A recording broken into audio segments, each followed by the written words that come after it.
Thank you for being here.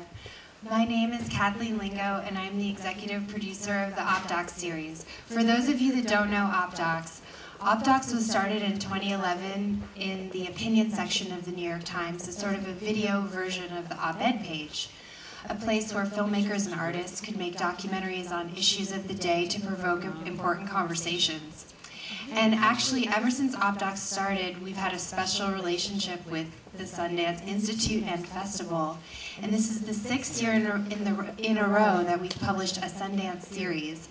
And that's a series of short documentaries, both curated from the festival lineup, but also original short documentaries related to features. This year, our lineup includes Kamau Bilal's Baby Brother, Charlie Tyrell's My Dead Dad's Porno Tapes, which is really popular right now on the Times platform.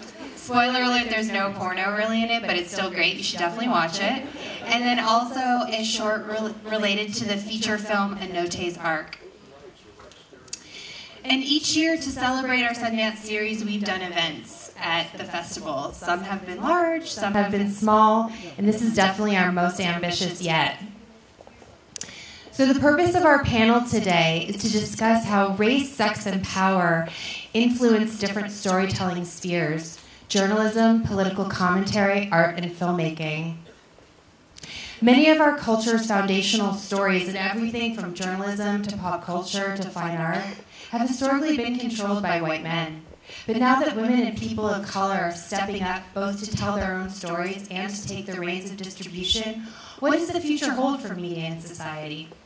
So to discuss this question, we have 3 very different contributors from the Times, and I'd like to invite them up to the stage. First, Jody Cantor.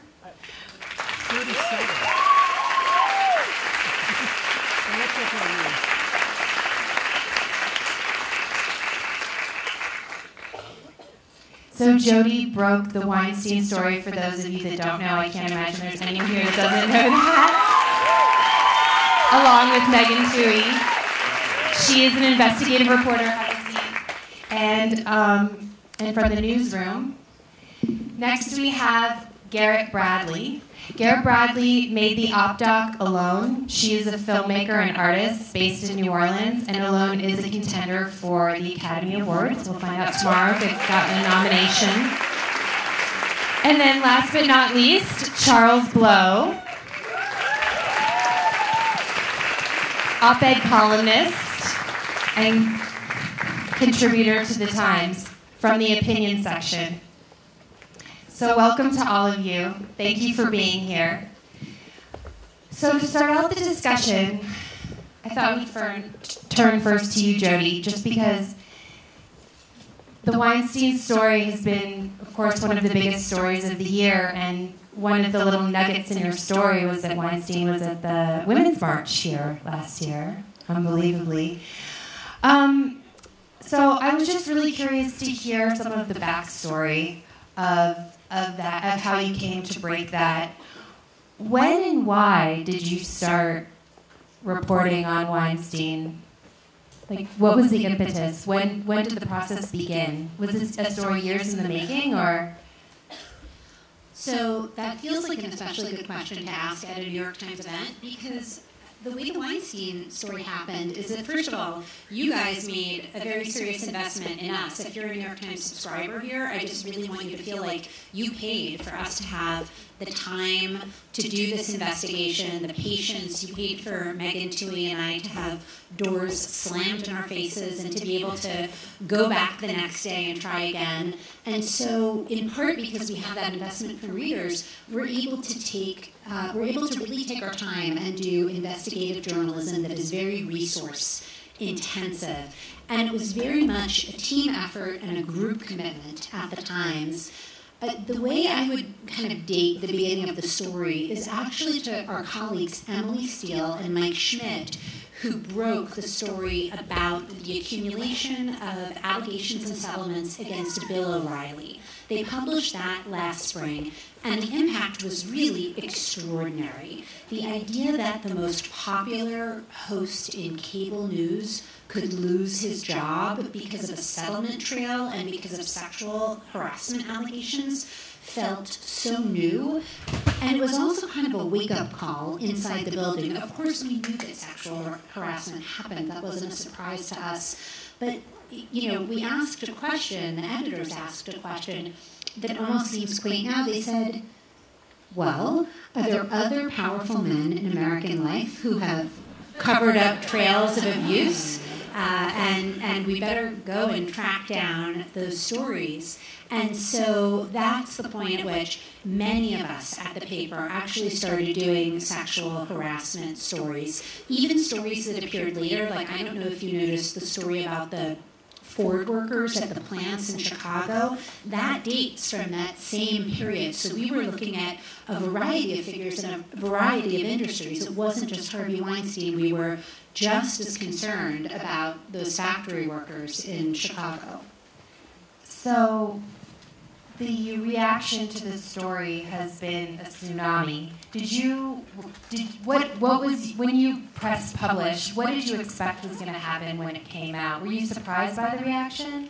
So you never really know. I have some colleagues in this room. I see Brooks Barnes there. I see Lindsay Krause from Opinion. And I think we all share the feeling of, like, the moment when the Times pushes publish on anything feels really dramatic when you work there, because you think, my God, this thing I'm going to be working on is going to be catapulted into the world and be judged. And there was a case for and a case against the Weinstein story having a lot of impact. The case against, as one of our editors, Matt Purdy, pointed out, is that Harvey Weinstein was not that famous. I mean, you might even say he was kind of Sundance famous. Meaning that a lot of people in the United States had no idea who this guy was. He was a movie producer. And then we also had some sources, or more accurately, people we wanted to be sources who declined to become sources, who said things to Megan and I over the summer like, Harvey Weinstein's behavior is an open secret in Hollywood. Everybody knows about it. You're not going to get the story, and even if you do get the story, nobody's going to care because everybody already knows. However, we were also aware of the case for impact, and I think the way I thought about it over the summer is, Megan and I had this weird period over the summer where almost nobody knew what we were working on, and almost nobody knew what we had. And, I would ride the subway to and from work and go home to my kids, and I would think, what will happen when the world finds out that this defining figure in our culture and the person who's behind a fair amount of pop culture of the last 30 years, and somebody who has, stood astride the Oscar stage again and again like a king, and someone who has, on the one hand, nurtured the careers of an entire generation of actresses. What will happen when people find out that, in fact, there are, 30 years worth of allegations against him by women? So that was sort of like the thing that made me think maybe this will be impactful. But Megan and I never dreamed of anything like the last 15 weeks.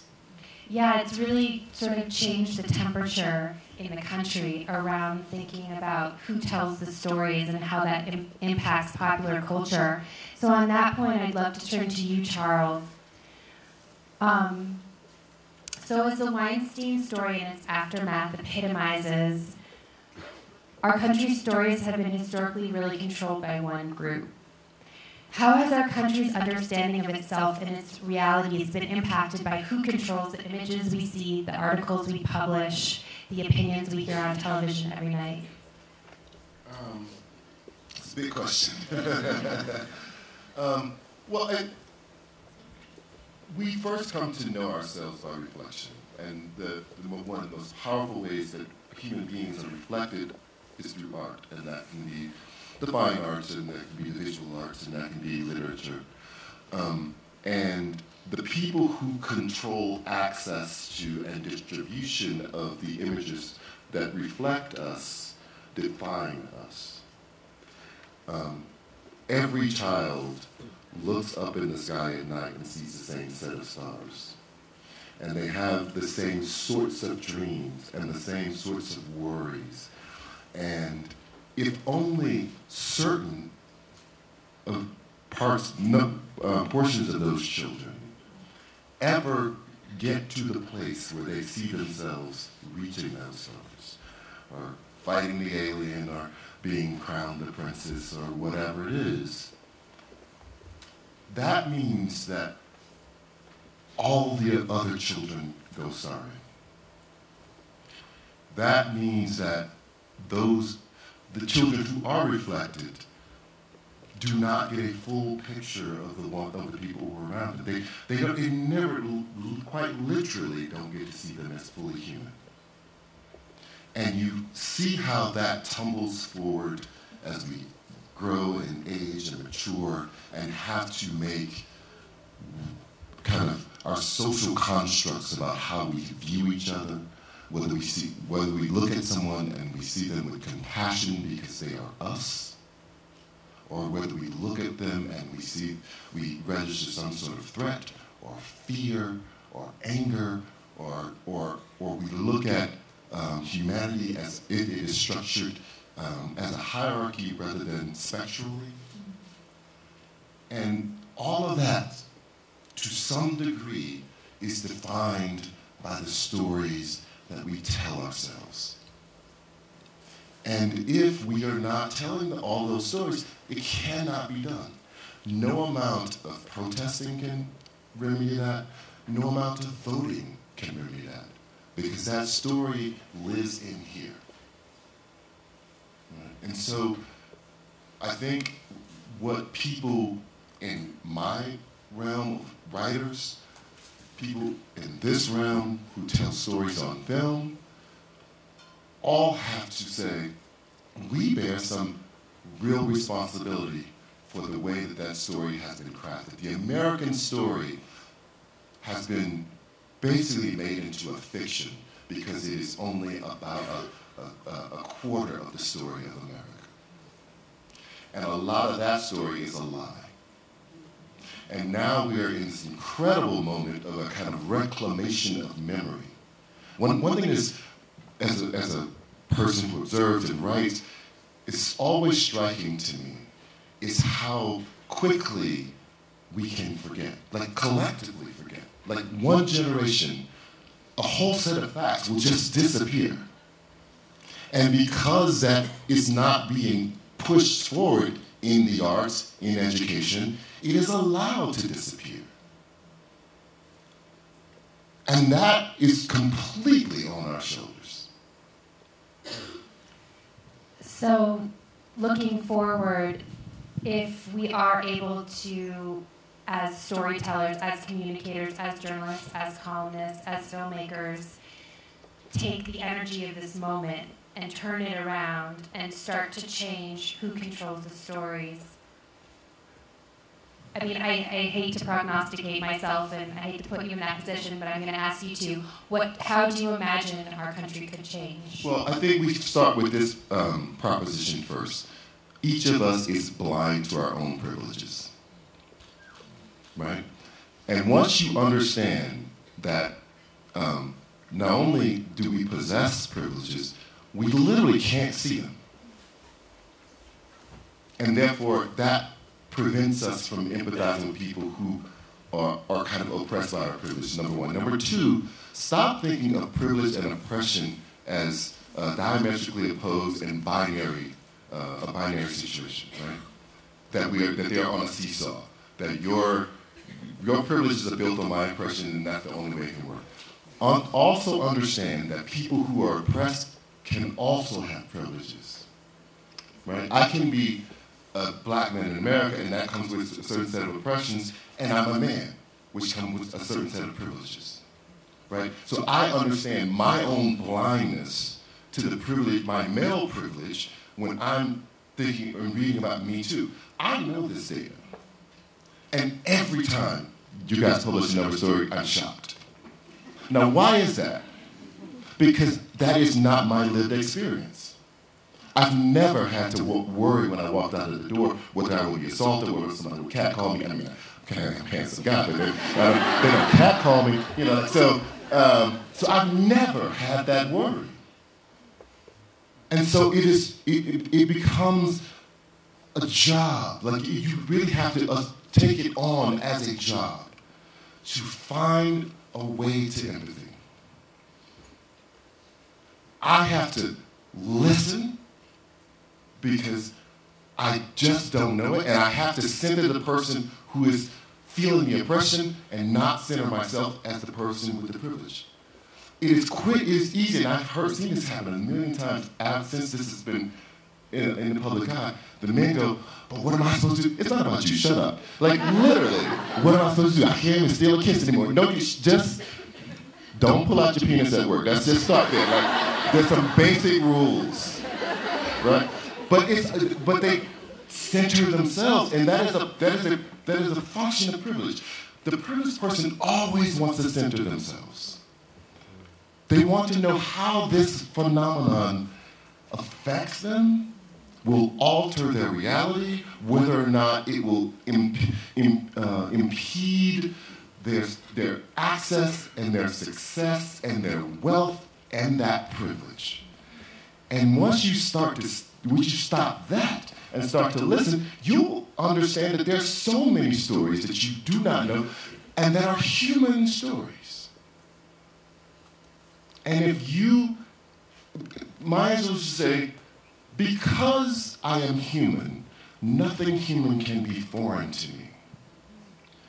Because these are human stories, they're not foreign. And once we realize that those are valuable stories, and we have the courage to say, this is a story that can be told not because it's about a woman or about a minority, but because it's a human being. And everyone will be able to relate to that story because it is human. So, Garrett, all of these issues that Jody and Charles have been talking about are really things that in your life are sort of bringing it down to the ground level. You're an independent filmmaker, you're a woman of color, you're out there trying to make work that speaks to your point of view, your vision. What are the challenges you faced or not faced, and how do you find your experience of that different than maybe a previous generation's? Do you feel there has been progress for you in terms of how your career has been able to unfold? I'll answer that in 1 second, but I feel like some of the things you just said were really profound, and I think tie into part of why I'm here also with what we attempted to do with Alone, with this op-docs, which is a short op-doc, 13-minute film about a woman trying to make a decision on if she should marry her boyfriend who becomes incarcerated overnight. And the film, for me, was very much about how to deal with a chronic issue in our country, which is incarceration, from a female perspective, from being a woman of color, but also from the space of compassion. And it's funny, like the way that I've always talked about the film has been that in the process of making the film, I was going through a breakup of someone I'd been with for almost 6 years, and it was really painful and really difficult. But there were so many resources available to me. I had my family, I had my friends, I had online meditations, I had books, like it was everything, right? And Lon, who essentially became, a single mom overnight, had no one to go to, no space to go to because of the shame that's associated with being with someone who's incarcerated. She couldn't talk about it with anyone at work. She couldn't talk about it with her family. And so I was always thinking, well, if I can personalize, if people can start to personalize this experience, that's a way to get through from a space of compassion. And perhaps through compassion, perhaps people, women all over the country who may have conservative ideas of what incarceration is, they can connect from that space of saying, man, I'm really lonely too, or I know what it is to want to be with someone that you can't be with. And that can create a sort of unifying dialogue around a political issue, social issue, racial issue. And so it kind of begs this question of whether compassion, if personal, can you be compassionate without personalizing to a certain extent? And it's so interesting. I don't know. I was thinking, I was like, wow, that's so true. Like, because I understand that distinction of being sort of the self-absorption and the sort of self-focus, and that being inherently problematic when we're dealing with these issues. But how do we reconcile, as from an artist, when I'm sort of seeking to try to do that? It's fascinating. I'm sort of stumped. But I think all of human history and all of them, and because American history is a part of human history, it is all told through personal story. every religion is based on it's a collection of personal stories. The personal story is literally the most powerful thing that a human being has. But our experience of reporting was that it was actually the accumulation of collected stories and patterns that was powerful for us. Because, I think what's changed in the country over the last 15 weeks is that we've gone from seeing what women have faced in the workplace, and particularly with sexual harassment, but also assault and various forms of abuse. We've gone from seeing that as individual to seeing that as collective. And I think that is a really constructive change. Because everybody was silent and because people didn't share these stories, and a lot of the women we've written about really had not discussed what had happened. On the one hand, the Harvey Weinstein problem was sort of known in Hollywood, but on the other hand, a lot of women went to those hotel rooms with no idea what to expect and had not been warned. And after it happened, they would process it as their personal story and their private shame, and they would question themselves, and they would say, why did I even go to that hotel room? They would blame themselves. Now, in many cases, they had a very good reason, because their agent told them to, or because he had promised them a part in a movie or whatever. But what we found happening first over the course of our reporting, and then faster and faster and faster once the stories were published, is that the accumulation of patterns was so significant. And it's just an interesting counterpoint from what you were saying, because we watched people, and hopefully we help people a little bit, go from a place of those personal stories, which were very painful, and turn them into a pattern that had some collective strength to it. But I don't think those two things are mutually exclusive. I mean, when I was writing about black bodies piling up at the hands of police, the pattern, well, black people did this a long time ago, this has been happening, but to me, the most powerful thing that I could do was sit with a mother and just write 850 words about how incredibly painful and lonely it is to have someone take a child, and how stunning it is.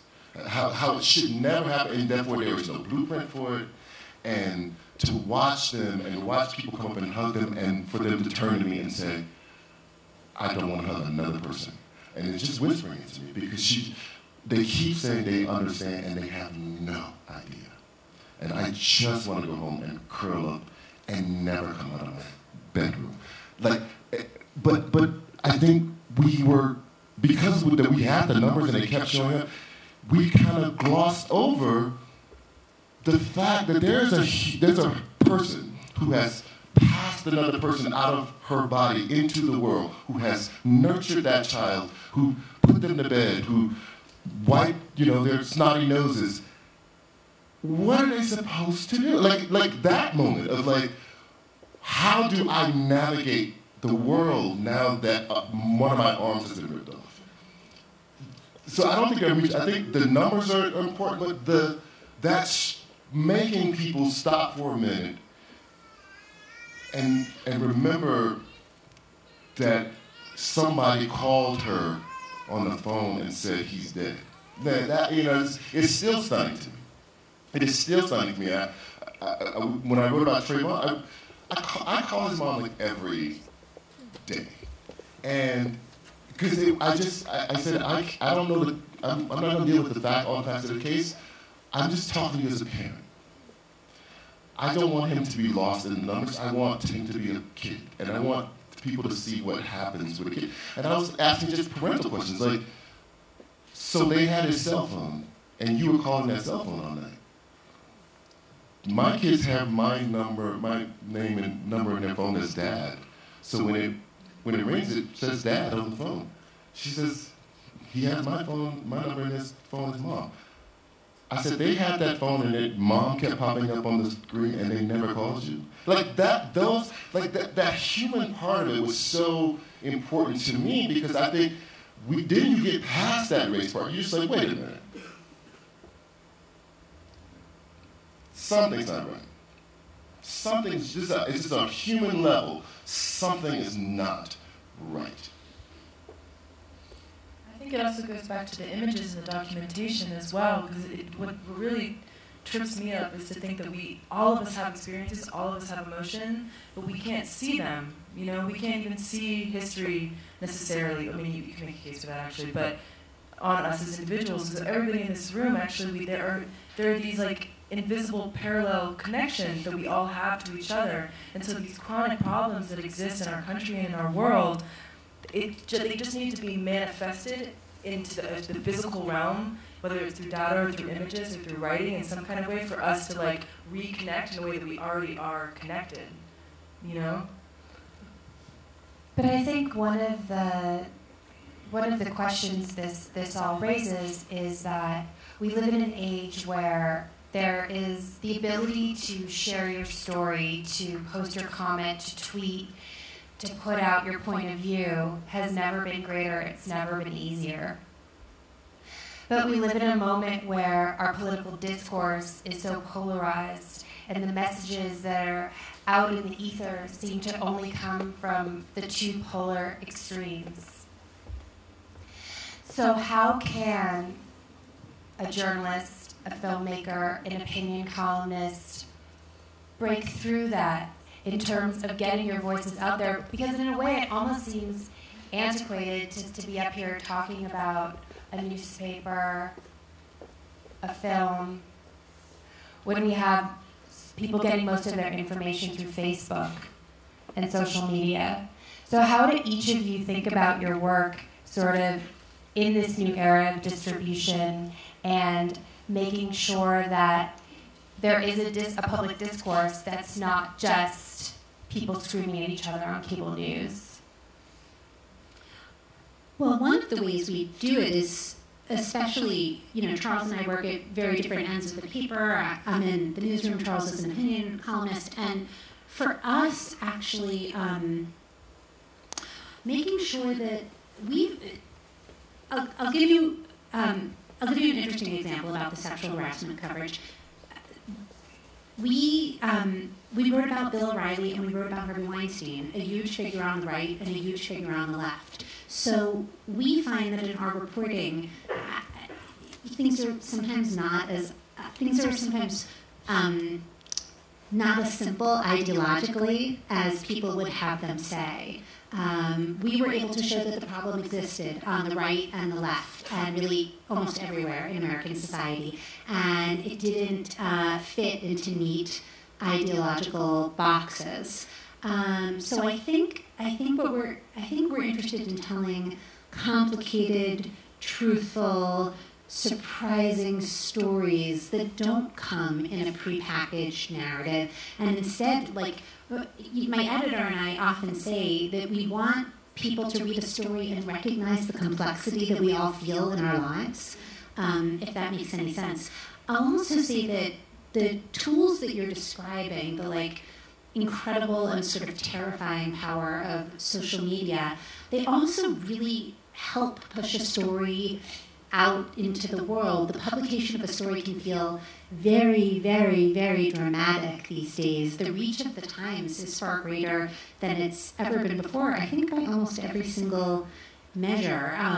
And so it's the things that make the world very polarized can also make the journalism move with real force and speed, and it can help people connect personally to the stories, because even when they post them on Twitter or Facebook, they're often adding their own personal interpretation and personal experience. And one of the most interesting things for me in the last couple of weeks has been watching kind of the dialogue between the more formally published journalism on the gender issues and watching the kind of Me Too Facebook posts and tweets where people are doing something very similar but on very different terms. And I think another topic that's important to think about here is the ways in which the spheres of our political discourse and entertainment have fused. Of course, we have a president who started out as a tabloid sensation, worked his way up into pop cultural icon, and now to politician. So given the overlapping of the entertainment and political spheres, how can stories come out? I mean, in a way, the Weinstein story is sort of an example of this, right? Because he was a figure from entertainment. His influence was in the world of entertainment. Yet the story has a political impact on how we view gender relations, especially at work. So that story sort of fits in with sort of the main themes of the public discourse. And of course is very important. But for issues that don't tie in directly to a celebrity or something that comes from that world of entertainment, like for example, Alone, how can we make sure that those stories come out? And also, what have we lost as a country that it's so hard to get people to pay attention to anything but those big headline-grabbing infotainment pieces of information?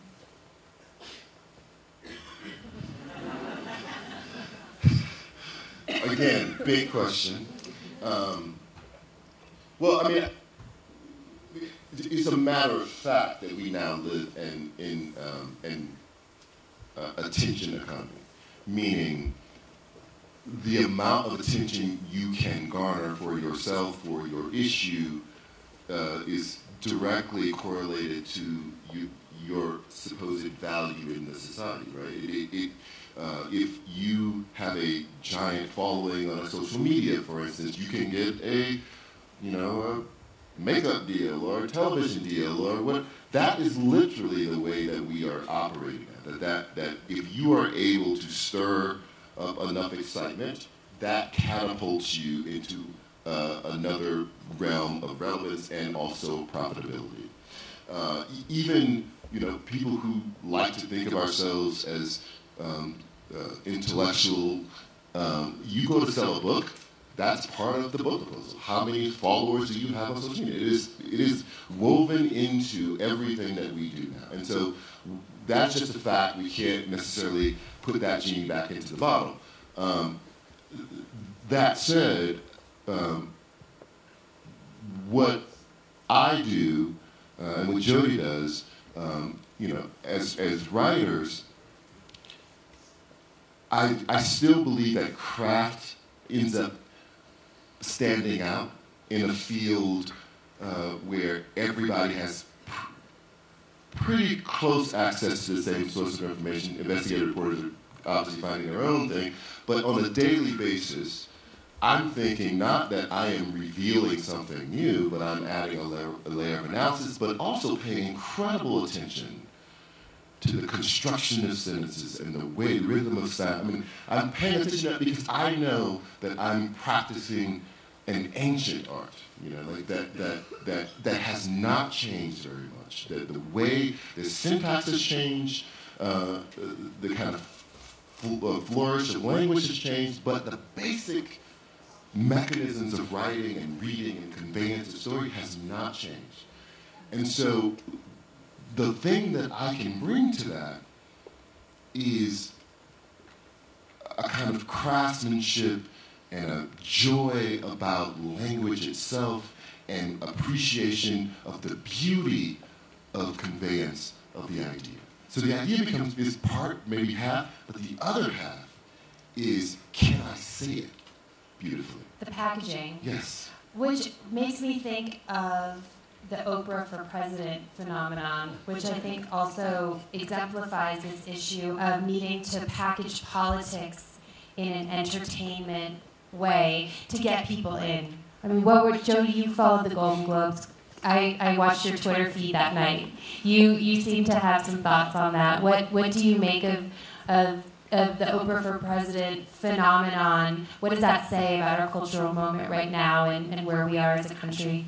Well, we covered the Time's Up movement very closely because it was so newsworthy. How many people here watched the Golden Globes? I bet almost everybody. Okay, so I'm pretty sure that was the first time a group of women in Hollywood, which has had these problems with sexual abuse and sexism and objectification of women and commodification of women, I think that was the first time a group of top actresses had banded together and confronted the industry's problems, and they did it at an award show that was known in part for really sparkly dresses. I still kind of can't believe that it happened. So we were covering that, and Brooks was covering it as a news story. But I don't think any of us, we didn't know about the Oprah speech beforehand, right? Yeah. So we were all, we just really, sat there and consumed it the way you did. But we knew a few things from a news point of view. Obviously that there's a huge hunger in Democratic politics to see who will replace Trump. I've been saying to more junior reporters, get on the 2020 campaign team if you can. It is going to be an incredible story. I think lots of people will enter the race. They'll be fascinating, especially in the early stages. We know there's that hunger out there. Also, if you look at the contours of that speech, for anybody who has ever covered a political campaign, and I certainly have, that speech followed the classic formulation of a great political speech. She started with herself. She said, here's my story, here's my roots, here's my very humble background. Remember the mention of the linoleum floors. And then she tells the story of really becoming Oprah, and the struggles therein. But then she immediately branches out, and she wasn't just talking about Hollywood. She was talking about regular people and what women have faced across the spectrum. So we don't really know if she wrote that as a political speech per se, or whether she's just such a master communicator that she wrote and delivered this speech that, sort of took off in real time. But, you could see it happen on Twitter immediately, I think maybe even before this speech was done. She talked about, people were immediately responding to wanting her to sort of be in charge. I think there's still, first of all, it appears that there's debate within Oprah herself about how interested she is in this. And then there was, the cycle moves so fast now. I think there were about 3 hours between, the excitement about Oprah for president and then, many people second-guessing it and saying, is this a good idea, even if I really, really like her and like what she appears to stand for. So we'll see how that plays out.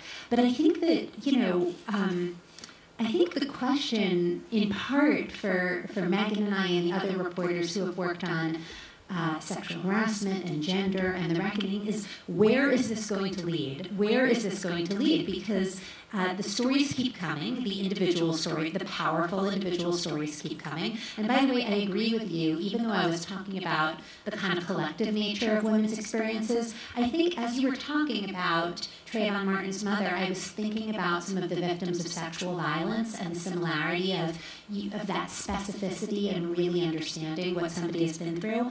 But we're now seeing discussions about pay equity as part of this reckoning. We're seeing questions about leadership and representation. It's certainly very political, as we saw on Saturday with the women's marches across the country. And I think there's this, a lot of people have described it to me as a thrilling but slightly scary feeling of not really knowing where this is all going to lead.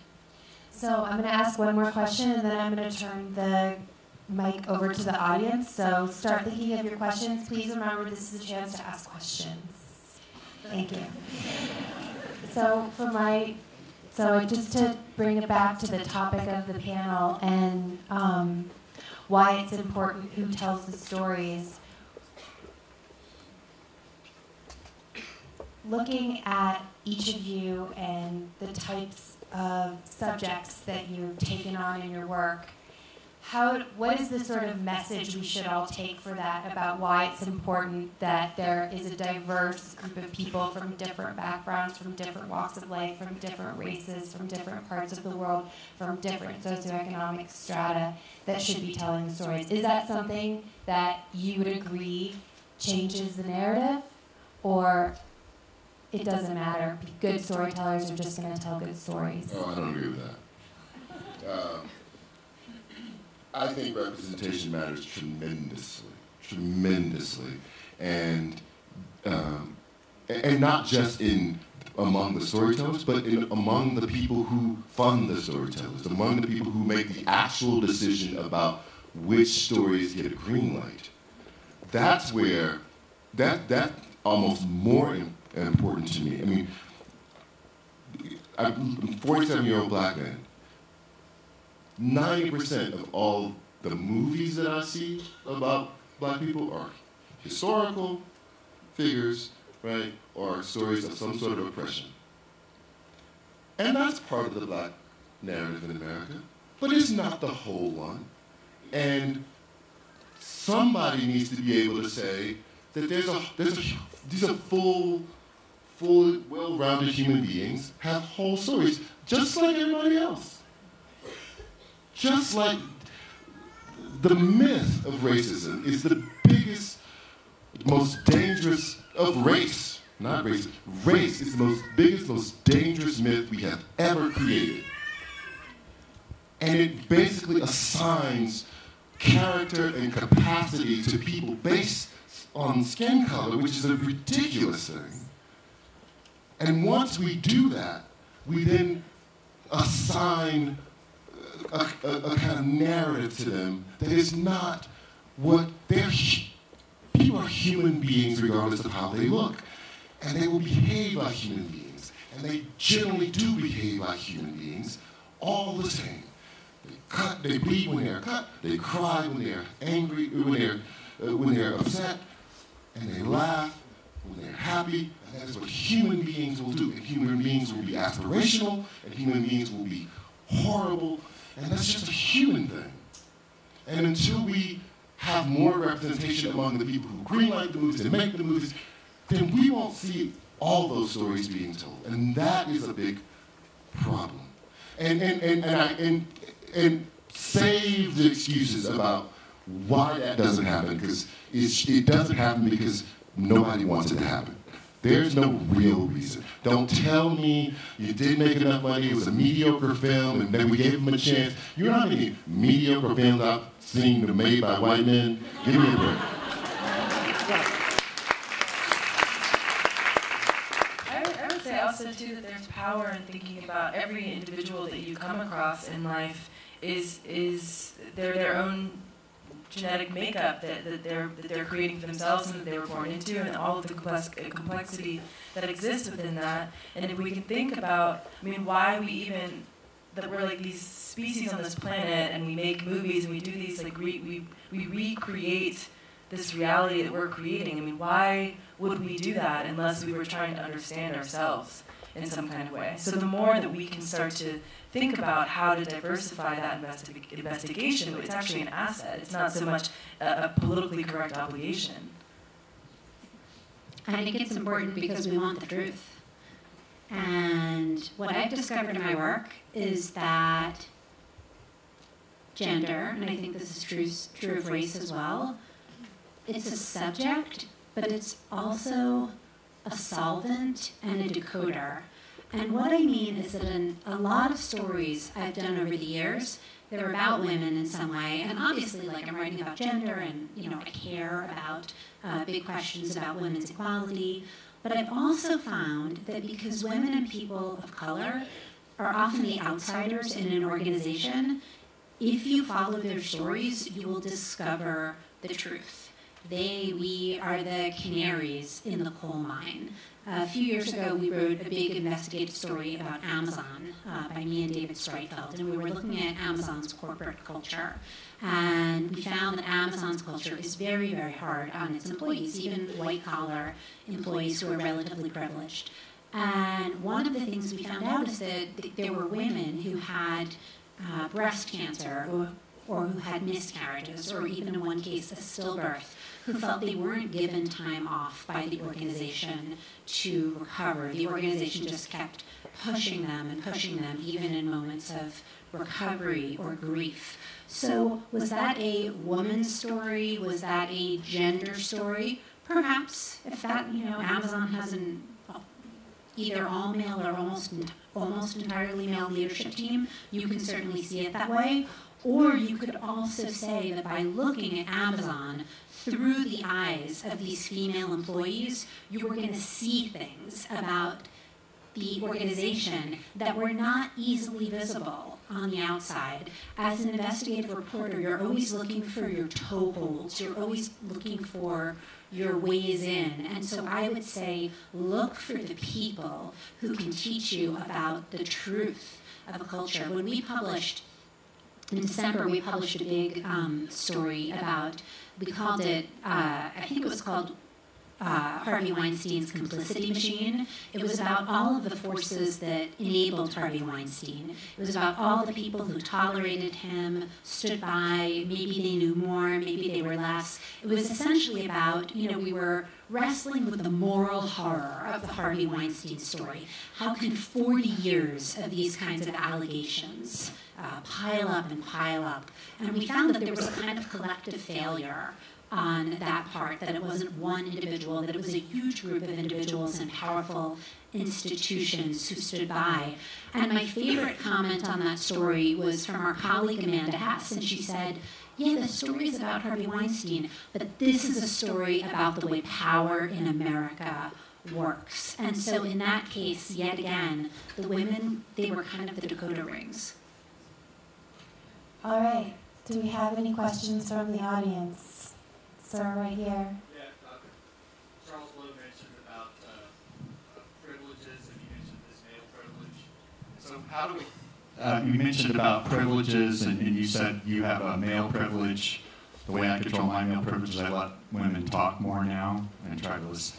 But my question is, how do we get, considering there are privileged people, and there probably always will be, how do we get them to voluntarily share their privileges and to want to distribute privilege in a better way, and without coercing them? How do you get the people in power to share the power?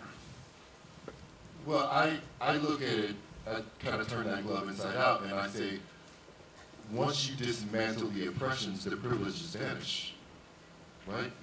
That if you find ways to eliminate mass incarceration and discrimination, workplace discrimination against women, then the privilege of your maleness in that workplace is diminished and hopefully starts to vanish. If you get at the core of white supremacy and racism and dismantle and remove that oppression, the privilege of whiteness vanishes, right? Focus your efforts not on trying to make people share privilege, focus the efforts on dismantling the oppression that supports the privileges.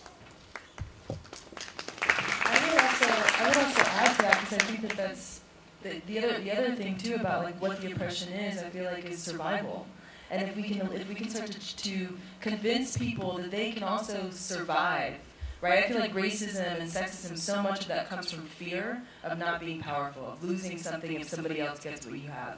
And if we can start to create a society where that isn't just sort of fundamentally believed, then a lot of these actions, these sort of systems that are created to maintain power, can also start to shift.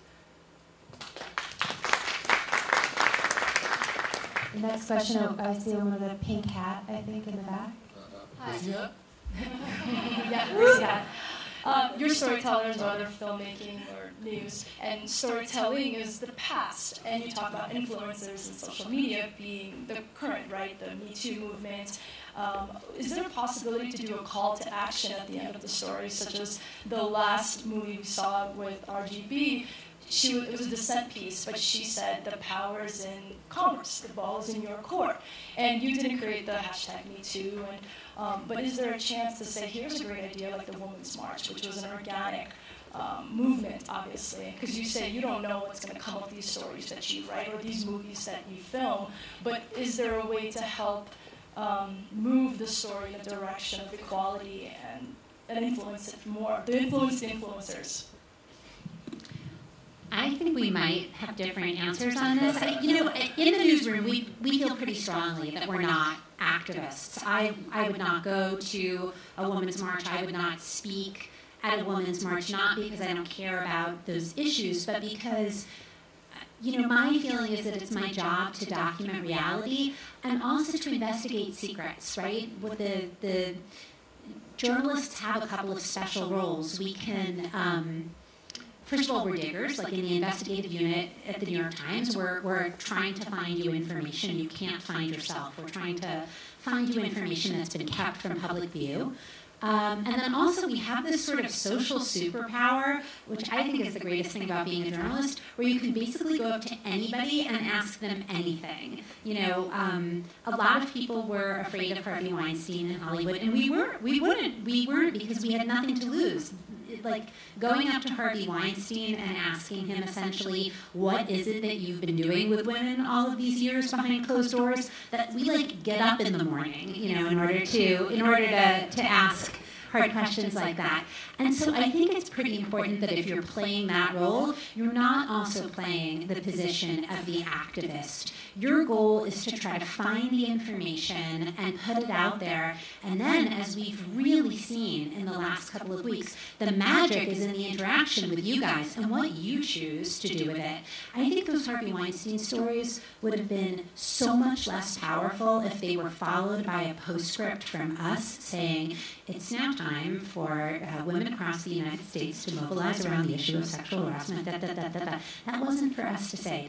That was for you guys to say.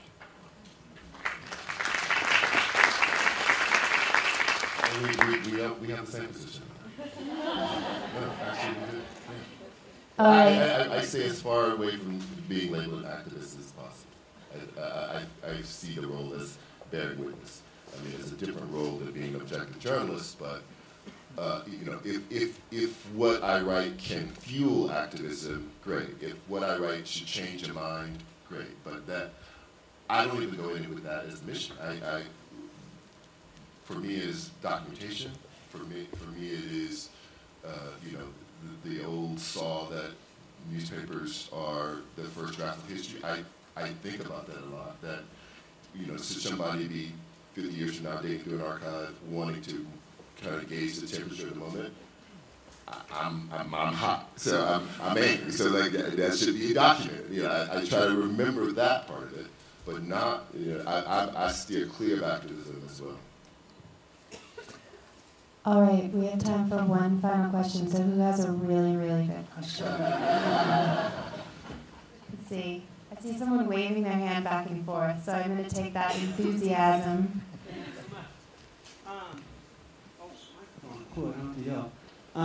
Throughout history, power structures have generally been guilty of co-opting values most dear to feminism and justice, generally by means of oversimplification.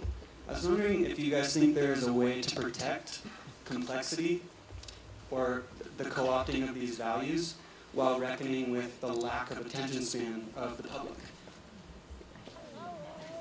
I think everyone on the panel is doing that in the sense that, like, specificity.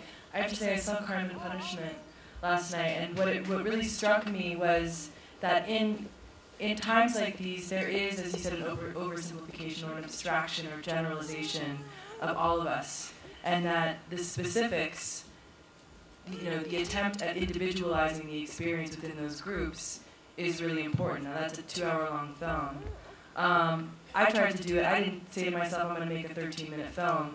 I tried, but I did try to say, how do I explore Lon's story in a series of maybe 12 different scenes that really give you a full picture of who she is as a human being, as a black woman, as a mother, and as somebody who deserves love and compassion. And how can those 12 scenes connect with anybody at any point to which they enter the film, right? So if they're watching it on their laptop or on their phone, which is how 90% of people are watching in OpDocs, I'd like them to be able to enter the film at any moment and be able to understand the history, the past, present, and the future, all in that moment, in the way that it's framed.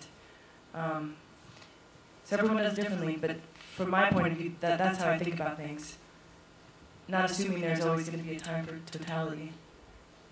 I sometimes think the public has a much longer attention span than we think, and definitely more appetite for nuance and complexity than there is on social media, for one thing. You know, I think we're in like week 15 or something of the post-Weinstein discussion, and it just keeps going and going and going. I mean, that is real attention span and devotion to this issue. And I also see so much nuance and complexity in the discussion. Again, maybe not on Twitter so much, but when I hear people talk about these issues in real life, I hear examples and counterexamples, I hear differences of opinion, I hear a lot of respectful dialogue, I hear a lot of people truly trying to understand each other in new ways, and that makes me really hopeful. And also, I just want to quickly add, OpDocs, I see all the data for how long people watch. You know, when do people click off? And people, when OpDocs first started, everyone assumed that they were going to have to be really short. But actually, people will keep watching if there's a story unfolding. It doesn't even have to be a story. It doesn't even have to be character-driven. We had an OpDoc called My Beautiful Deadly City that took place in a Siberian town that's one of the most polluted places in the world, 200 kilometers above the Arctic Circle. There was no story and no characters, and most of the people who started the OpDoc finished it. So I don't think we should underestimate our audiences. People have attention spans. People can take complexity. At least those have been my take.